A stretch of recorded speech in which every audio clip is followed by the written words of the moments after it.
If someone would have told me years ago that one of my greatest gifts in my twin flame journey was going to come through being in a third party dynamic, I probably wouldn't have believed whoever it was that told me.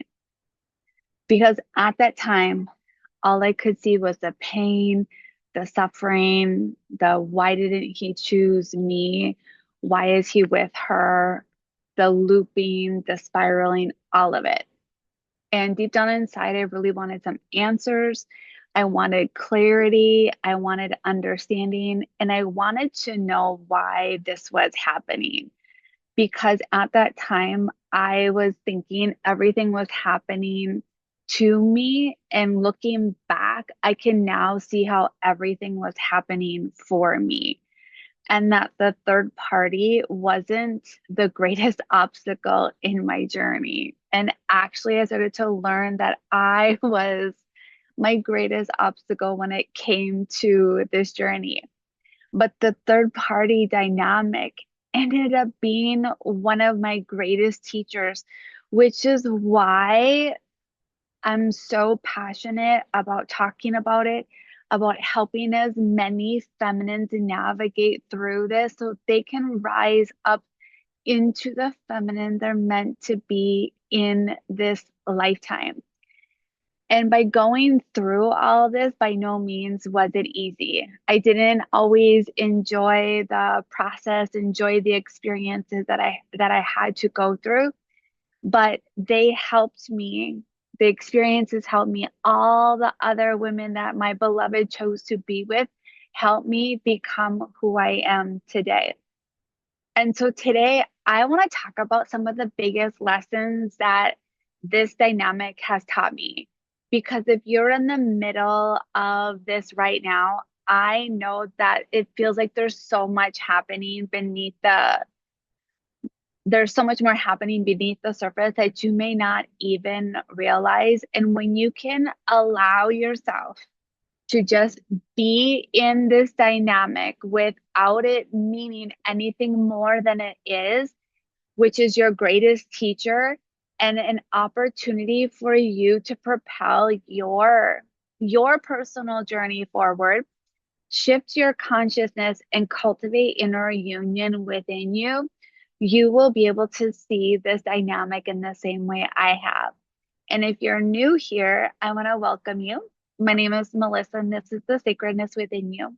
I created Sacredness Within You to help support feminines on the twin flame journey because I know what it feels like to be caught up in fear, being confused, caught up in false teachings, feeling like I'm lost and overwhelmed on my journey, and not knowing how to navigate some of these biggest challenges, like third party dynamics that we navigate through as twin flames. And I wanted to be able to provide insight, tools, and resources to help you navigate through those so you can navigate them in a more aligned way and stop the looping and rise up into the feminine who you're meant to be in this lifetime. And if you're wanting to experience more of that, then make sure you subscribe. So I want to cover, I don't remember how many of these I wrote down. Let me take a quick peek. I want to talk about, I think there's eight different things that being in a third party dynamic helped me heal and see within me that I couldn't have seen otherwise. And yes, there's a lot more than this because honestly, being in a third party dynamic is like ripping the band-aid off of things and really exposing everything without like the sugar coating it or anything like that. And so the very first thing that it helped me heal was my relationship with comparison. And honestly, if you were to ask me if I compared myself to other women prior to being in a third party dynamic, I would have said no, because I never really viewed other women as a threat to me. I, whatever it was that I saw in inside of another woman or what it was that they were experiencing that I wanted, I utilized that as an opportunity to say to myself, if she can do it, so can you. And if you think she's beautiful, you have to like see that beauty within you as well. And it wasn't until I got into a third party dynamic that I started to see that I was actually comparing myself to other women, particularly the third party, right? And this is where it started bringing up things like, what does she have that I don't have? Why was she chosen? Why am I not enough? What did I do wrong that said to him that he didn't want to be with me? And there was all these things that came up. I thought, well, maybe if I was smarter, if I was prettier enough, if I was more successful, if I made more money, then maybe then he would have chosen me. And when I started seeing these, I thought to myself, like, wow, I never had thought about this regarding some other woman. And what I realized was that this was a wound, an energetic imprint that had been passed down from generation to generation within my family's lineage of women. And whenever something um, is with that been passed down in that way, it can be activated within us during certain situations. And that's exactly what a third party dynamic did for me. It activated that within me so I could heal that and release that because the original source wasn't through me, it was coming through the other women. And so by seeing this, I've actually been able to clear that part of that energetic imprint and start looking at women in a way that's more collaborative, which is why like all of my containers are basically group experiences because I want women to come together in these spaces where they can feel seen, they can feel held, they can feel understood because I remember one of the very first containers that I was in with a bunch of women was extremely healing for me. And it started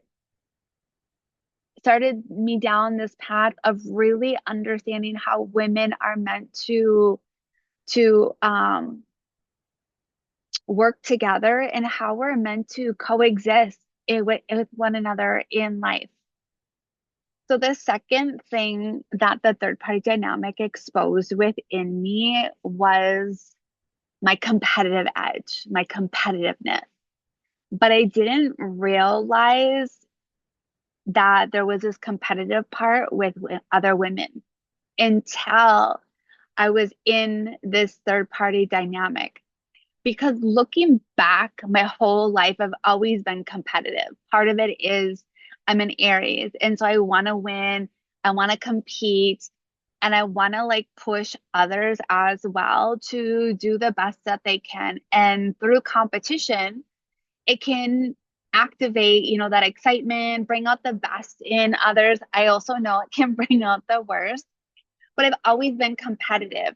When I was a server, like we would, look at our numbers to see who had the most sales for the week, who had the highest PPA, all that kind of stuff. And when I was a personal trainer, I would always try to be the top salesperson every single month.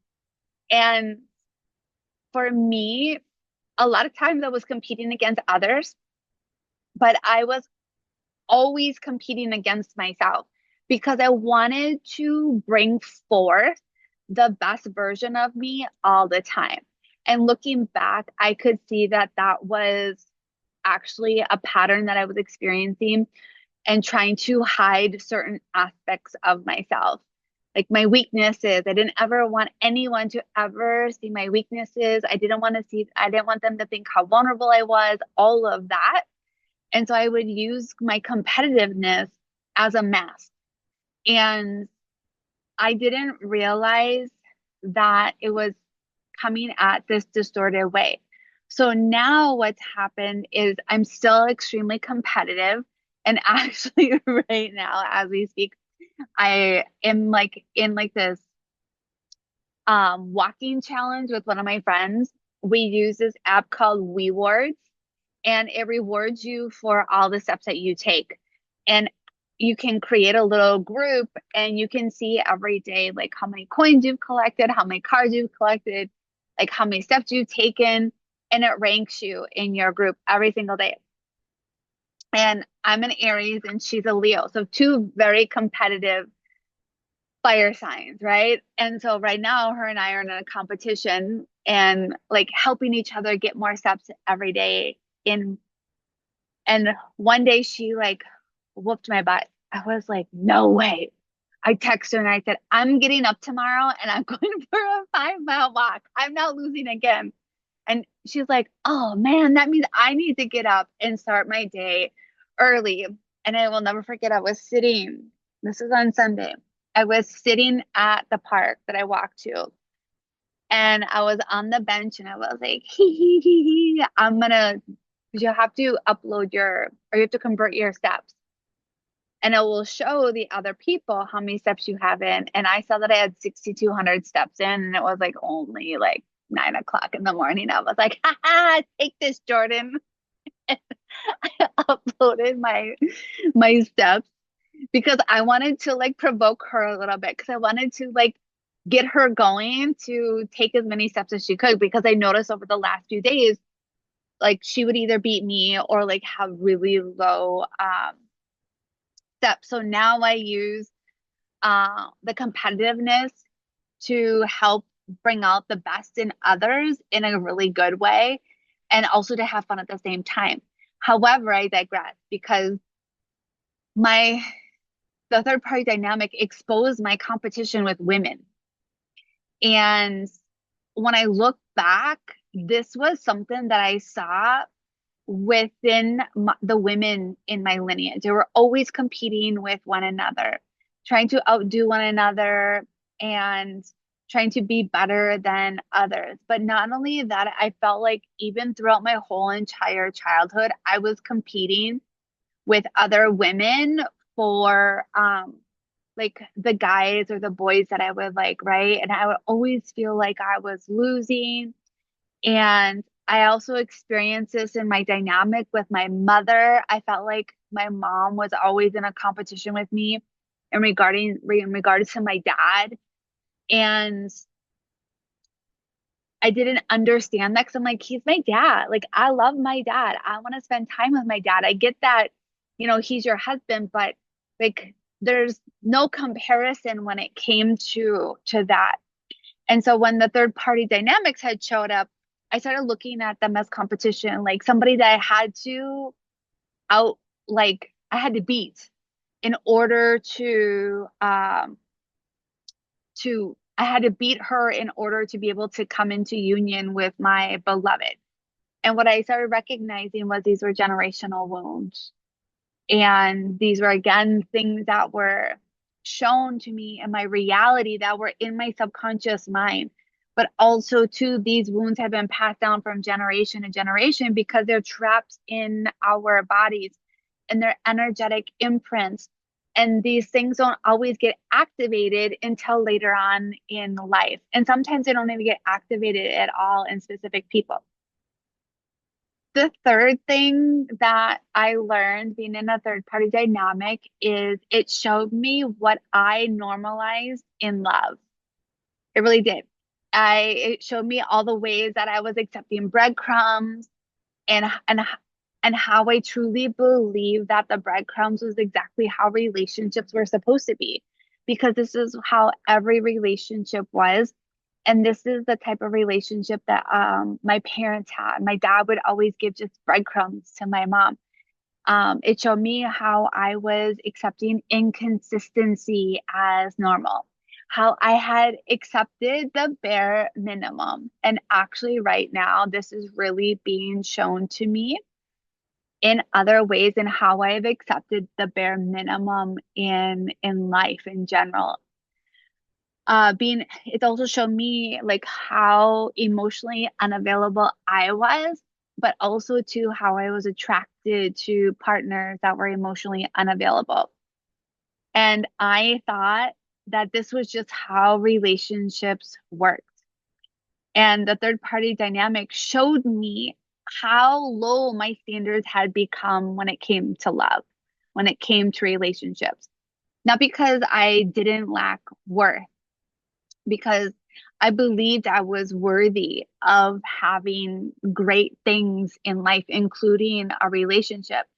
But it's because my nervous system was familiar with this inconsistency, because I even had a relationship where I had gotten all of this like consistency, emotional availability, like the whole 9 yards. And my nervous system, it was unfamiliar. And so my nervous system would try to create the chaos. And I couldn't see all of this until I started understanding what I viewed as normal when it came to love and relationships. The fourth thing that I learned was how much I was actually running from myself. And I will never forget the day. I think it was like 5 years ago because I was back in the US. So about 5 years ago, like right after I got back from living in Mexico, I watched this video and it talked about the runner chaser dynamic, and when this masculine who was a chaser was talking about that as chasers, you're also the runner. I was like, there's no way. There's no way that I'm running. And I was, because when you think about chasing after your beloved, you're running away from yourself. And I couldn't see this until I was in the third party dynamic, because I thought I was just the chaser.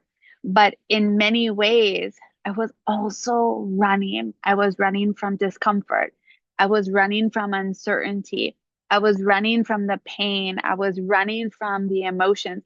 I was running from success. I was running from abundance. I was running from stepping into my purpose. And like literally all the ways that I was running was exposed through the third party dynamic.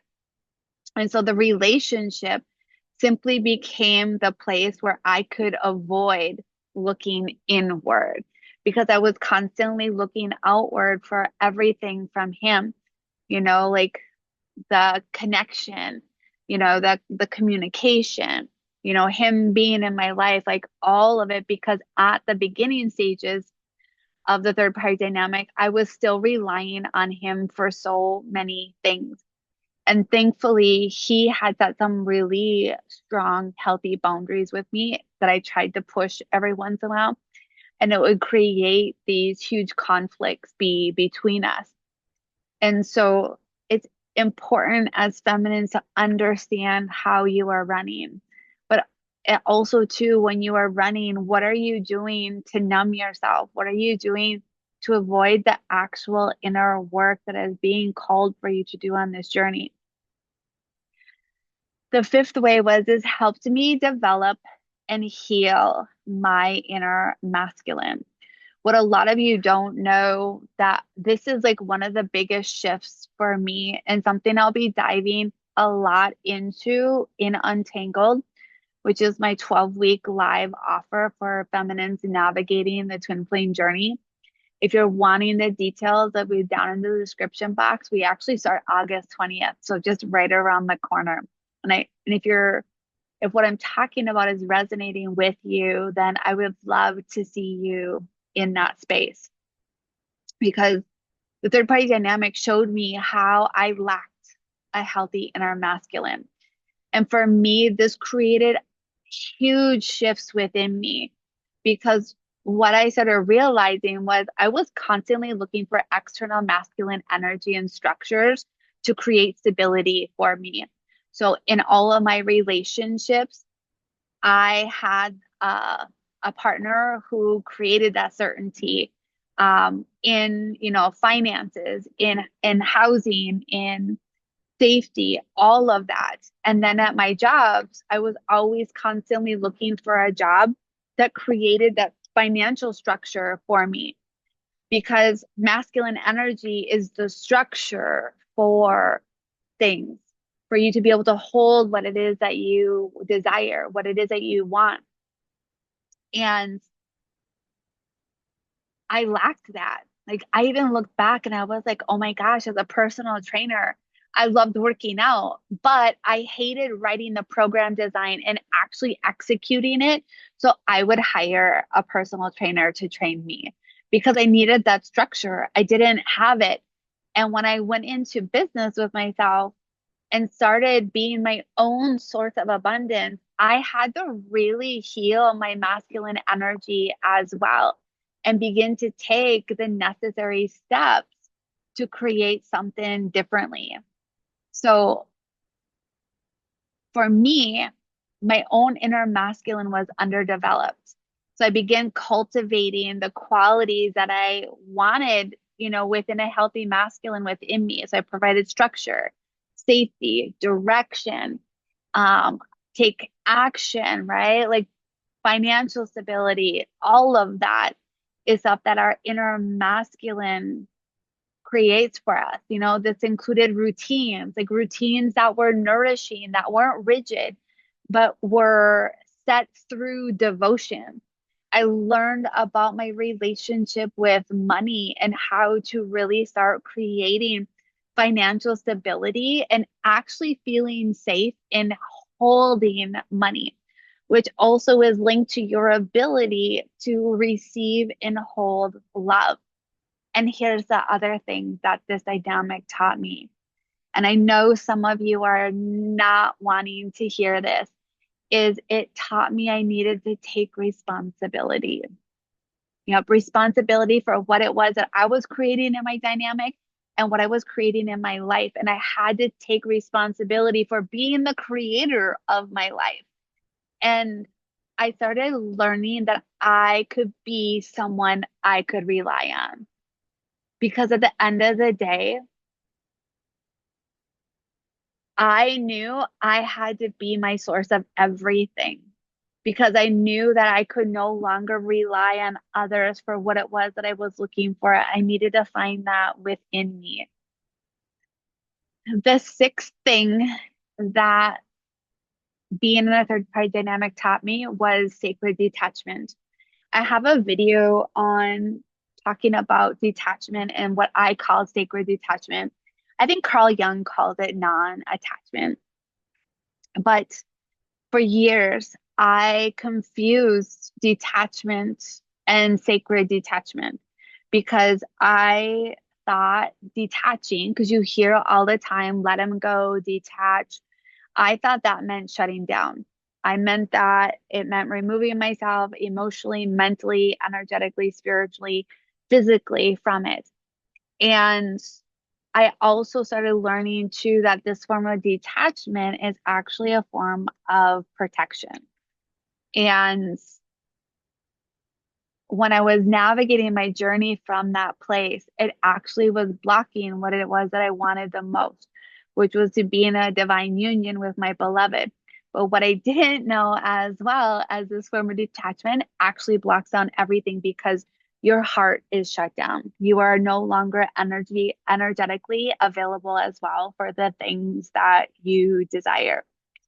And sacred detachment is different, and this is one of the challenges a feminine faces while in a third party dynamic because she doesn't want to participate in the cat and mouse, the breadcrumbing, the chasing, the running, the gaslighting, the ghosting, all of that. And so she removes herself to protect herself and she actually disconnects from the connection. And for some of you, you have to go there. It's valid. So you can learn what it is that you need to learn. Some of you are going to go from attachment to sacred detachment.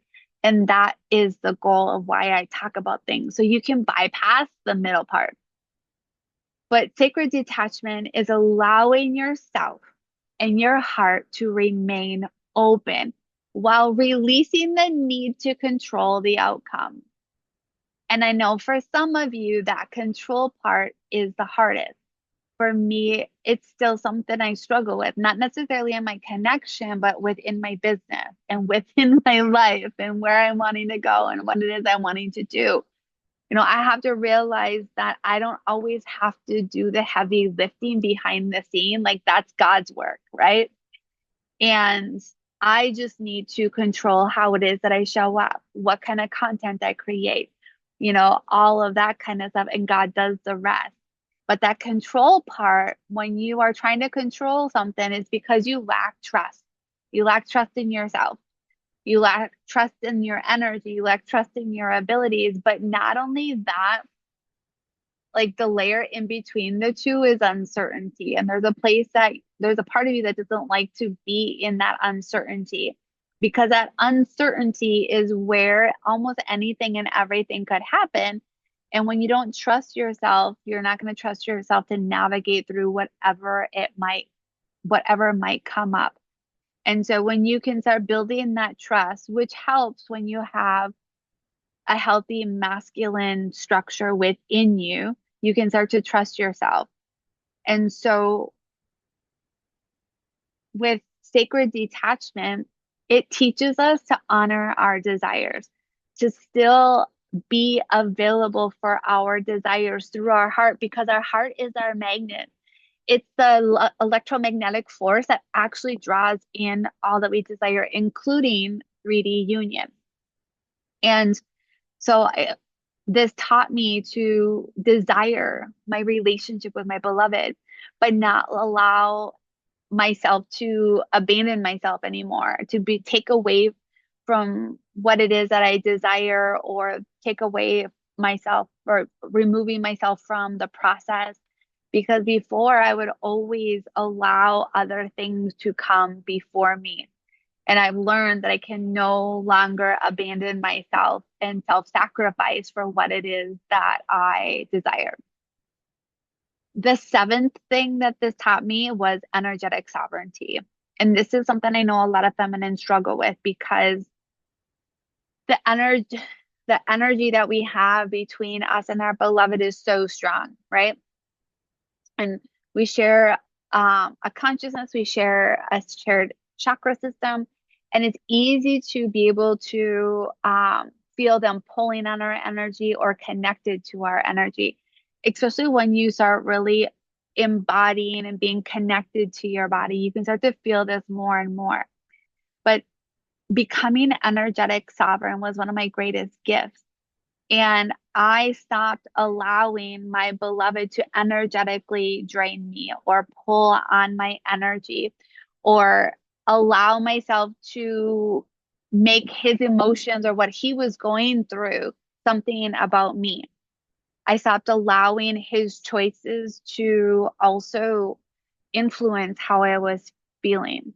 I stopped allowing inconsistency. I didn't allow any of this stuff to determine my inner state. And I stopped confusing enmeshment with intimacy, with desire, with connection. Because a lot of feminines allow the enmeshment energetically to happen. And a lot of you will say to me, I've heard this many times, well, he's contacting me telepathically, in 5D we're connecting, but we don't have any 3D movement. I think I created a video on this. I know for sure I talked about this in my community. And what a lot of feminists actually struggle with, and I did as well, was setting healthy energetic boundaries with your beloved. Because if you're connecting with them in the 5D and telepathically, and there's no connection in the 3D, you're actually doing yourself a disservice.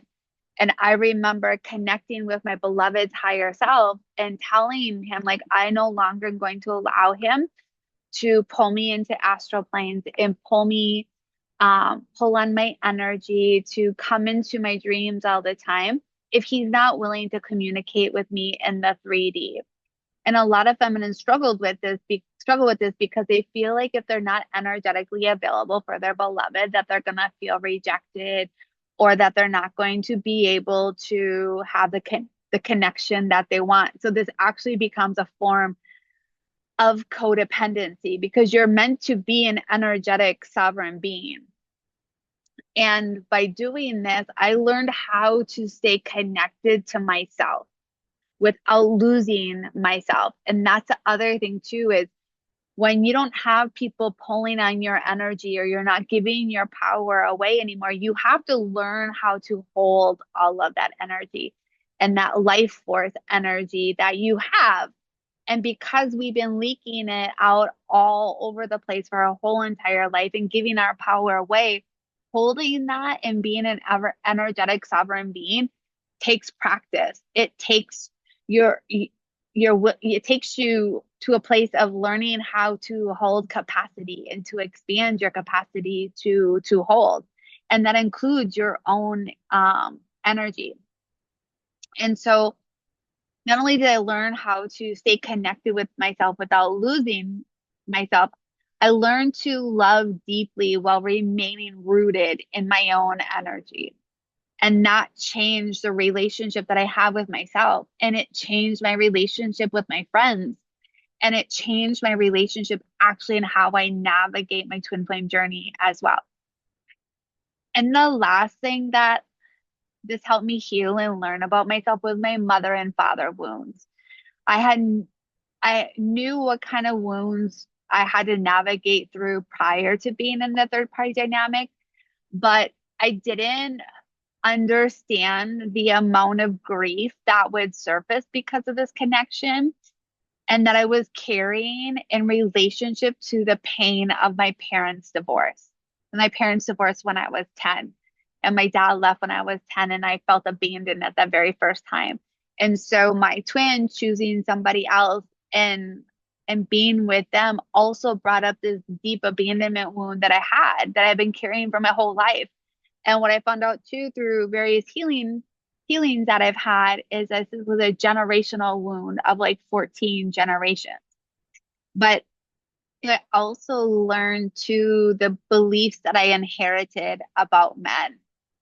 I mean, there were a really long list because these are beliefs that I inherited from the other women in my lineage, but also to what it was that I was seeing within my parents' dynamic and within all the other relationships within my family structure.